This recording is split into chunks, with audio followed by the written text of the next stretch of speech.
Yomi Hellsmile is a character from the game Master Detective Archive's Reincode, and he's a significant antagonist throughout the story. Yomi holds the position of the director of the Peacekeepers. Because of this, he views himself as the highest possible authority in Kanai Ward, and he's obsessed with his own power. Yomi is directly related to multiple important events throughout the story. He pulls the strings in a lot of situations, and his presence can constantly be felt even when he's not on screen. Out of all the antagonists encountered throughout the game, he's definitely the most evil and villainous one. Let's take a closer look at Yomi Hellsmile. First up is Yomi's name. His first name is the Japanese word for the underworld or the land of the dead. Yomi literally means land of darkness. This connection to death and the afterlife shows Yomi's brutality and cruelty. After all, he's pretty quick to order the execution of anyone who even so much as inconveniences him. In mythology, the land of Yomi is connected to two other important figures,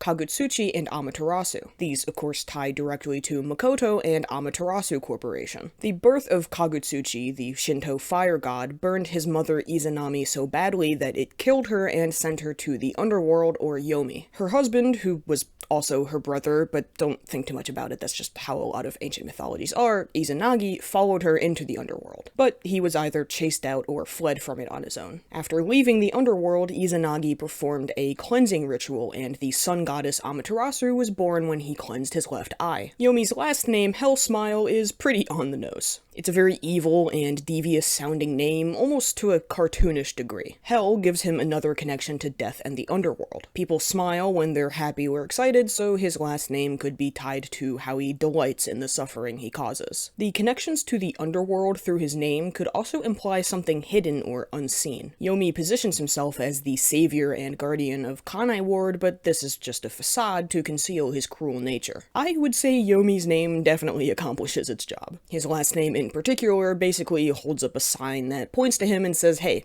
this guy is evil. It's a name very befitting of a cold-hearted villain. Yomi's design is mostly sort of plain and unimpressive. He wears a uniform showing his position as a member of the Peacekeepers. His hat has 3 stars on it, and this could be used to show his position of high authority within the Peacekeepers. His white cloak bears the Amaterasu logo. In his main artwork, Yomi is shown holding a whip, and he presumably uses this against anyone who crosses him. He's even actually seen to use it in Chapter 4 when he strikes Vivia. Yomi's eyes have a square design in them. Squares can be linked to stability, peace, and order, and Yomi views himself as the one who maintains these things in Kanai Ward. He dislikes and is hostile towards anyone or anything that threatens what he's established in the city. His left eye is also covered by his hair. This is mostly insignificant, but I find it an interesting detail because the sun goddess Amaterasu was born when Izanagi washed his left eye. It's probably just a coincidence, but a neat detail nonetheless. Speaking of Yomi's hair, it's not actually red. His natural hair color is blue, which you can sort of see from certain angles. Now, I'm going to get into a little bit of color symbolism here. The color blue is often linked to calmness, stability, and reliability. Meanwhile, red is connected to sacrifice, danger, courage, anger, and power. The fact that Yomi dyes his hair from blue to red could show that the peace and stability of Kanai Ward are suffocated under his power and rule. Perhaps a bit of a stretch, I know, but I still find it interesting. For the most part, Yomi's design and appearance don't strike me as particularly noteworthy. A lot of the colors are white and gray, although that does help to make his red hair even more striking. I don't find the plainness of his design to be that much of a problem. In fact, it might be intentional. It's meant to contrast with his large, overbearing personality. The relative simplicity of Yomi's design really just leaves more space for the other aspects of his character. Yomi is very cruel, sadistic, manipulative, and power-hungry. He thinks only about himself, and he's willing to do whatever it takes to get what he wants. Yomi's in-game profile describes him as treating his underlings like expendable tools, and we definitely see this happen. He doesn't think of those that work under him as people. In Chapter 3, he gets frustrated and starts punching the other Peacekeepers so hard they immediately fall to the ground. Yomi is also willing to sacrifice other people just to save himself. In Chapter 1, he orders Seth's execution to conceal his own involvement with covering up the truth of the Nailman murders to keep receiving money from the church. He makes a huge display of pretending to be upset about Seth's corruption despite being the one that gave Seth those orders. The in-game profile for Yomi describes him as cold-hearted and cruel. He finds joy in the misfortunes of others others, especially from miseries he caused himself. The profile also lists his like as handmade torture tools. He threatens torture against the main group in Chapter 3, and although he doesn't mention anything specific, he does make it pretty clear that it would be very extreme. Yomi calls himself the savior and protector of Kanai Ward. Being the director of the Peacekeepers, he wields a lot of power in the city. A good portion of this power was gained through illegal means. Bribes with money he earned by selling Amaterasu secrets with Dr. Weska. Holding strongly to his power, Yomi despises any threat to his authority. When Dr. Weska planned to double-cross him, Yomi instigated Yako to kill him just to get him out of the way. He absolutely resents Makoto for having the position of CEO, which he believes he should have instead. While his plot to kill Dr. Weska by instigating Yako into committing the act for him shows Yomi's manipulativeness clear enough,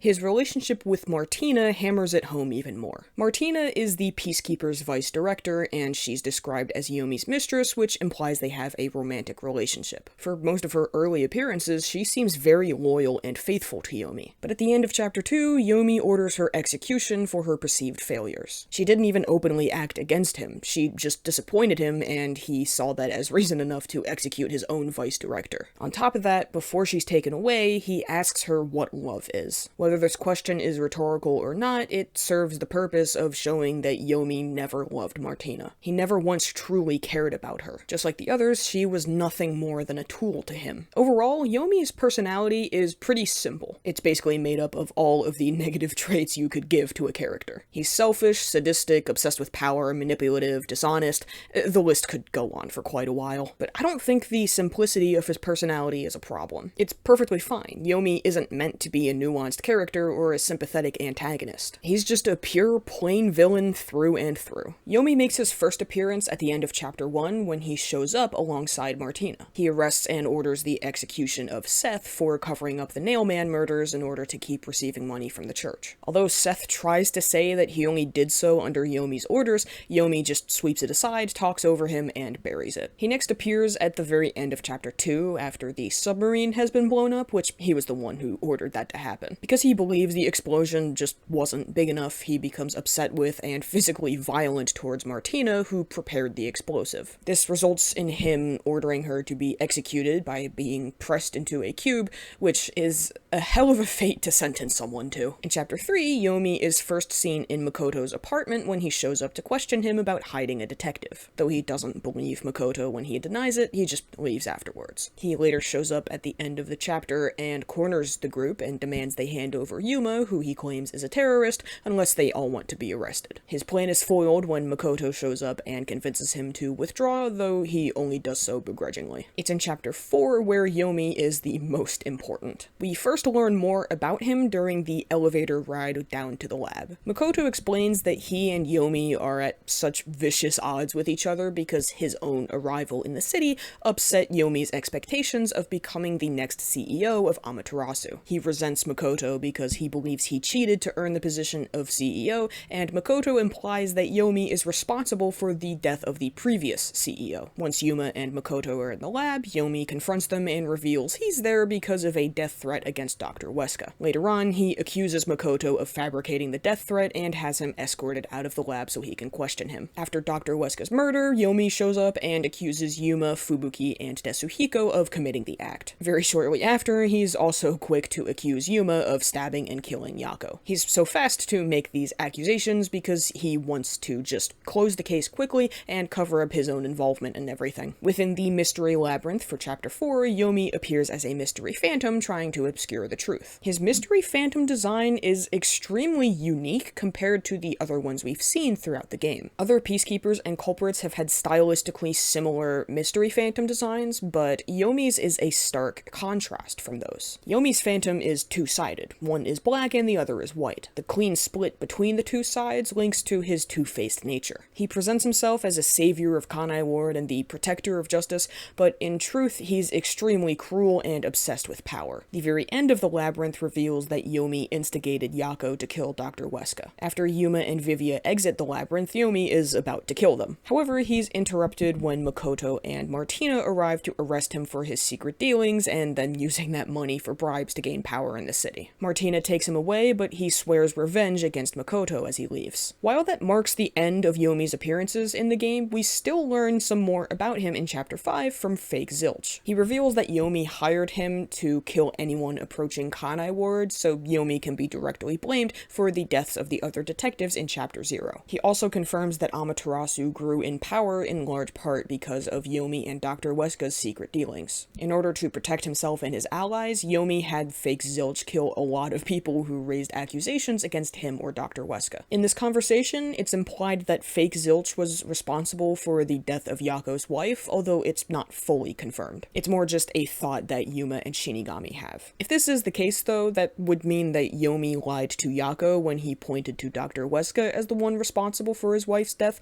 although the doctor may still have been in on the plot. It wasn't until I went through and took notes for this video that I realized Yomi has shockingly few on-screen appearances, especially for a major antagonist. Despite this, though, he still has a major presence throughout the game. He's always emphasized to be a powerful and frightening foe. A lot of Yomi's actions and motivations center around maintaining peace and order in Kanai Ward. He views himself as the sole guardian of justice and the law. With his first appearance in Chapter 1, he's described by Martina as the hero who defends peace and order in Kanai Ward. According to Makoto in Chapter 3, the Peacekeepers have taken control within Amaterasu. They've enforced strict rules and eliminated anyone who won't obey. This shows Yomi's extremely controlling and power-hungry nature. He even bought his way to power within Amaterasu and Kanai Ward, and he will do anything to hold on to that power. Within the city, Yomi is basically a dictator. He despises any potential threat to his power. He especially resents the detectives as they search for the truths he's tried to bury. He constantly twists the truth to whatever's most convenient for him. He's quick to blame people for crimes, presumably to maintain the image of the Peacekeepers as having crimes under control. If a crime goes unsolved or it takes a while, that image could be shattered and then Yomi's power would start to slip. Yomi is definitely corrupt, but it's a little unclear if he started that way. Did Yomi start with good intentions and become corrupted by power? Or was he already corrupt and was attracted to power because of it? It's hard to tell because he's given no backstory, but if he was using underhanded tactics to rise to power, then he was probably corrupt from the beginning. Yomi has a particularly interesting dynamic with Makoto. He's extremely resentful of Makoto for taking the CEO position, which he thinks he deserves to have instead. He even thinks Makoto cheated to earn it. Despite Yomi's constant hostility towards him, Makoto always remains polite, which is pretty funny to see sometimes. Although not openly rude or hateful towards him, Makoto does state that he views Yomi as the biggest threat to Kanai Ward. They both want to eliminate each other, Yomi to secure his power, and Makoto for the safety of the city. Raincode features multiple antagonists throughout its story, and of all of these, Yomi is the one that's most like a classic villain. He's also got the biggest presence of any of the Peacekeepers. I constantly forget Swank even exists, Seth isn't seen or heard of outside of Chapter 1, and Guillaume and Dominic are even more underutilized than Seth. Yomi is not a sympathetic villain or antagonist in the slightest. There's really no gray area with his actions or decisions. He's completely selfish, he's a horrible person, and he only wants power. This isn't a problem. Not every antagonist or villain has to have some sad backstory or a justification for their actions. In Raincode, we already have a reformed villain with Martina and a sympathetic antagonist with Makoto. Just as a side note, I distinguish Martina and Makoto from each other and put them in different categories because Makoto is not a villain, I would argue, and I also wouldn't say he was really reformed. He never had evil or selfish intentions, he never acted out of malice towards any particular person, and he really just did the best he could given the circumstances he was in. That's why I say he's a sympathetic antagonist and not a sympathetic or reformed villain. Yomi is a frightening villain, a manipulative schemer, and a hell of a force to be reckoned with. He's easy to hate, and it's extremely satisfying to see his downfall at the hands of someone he despised and someone he abused. That's about all I've got to say on Yomi. Though he's despicable as a person, his character serves its purpose well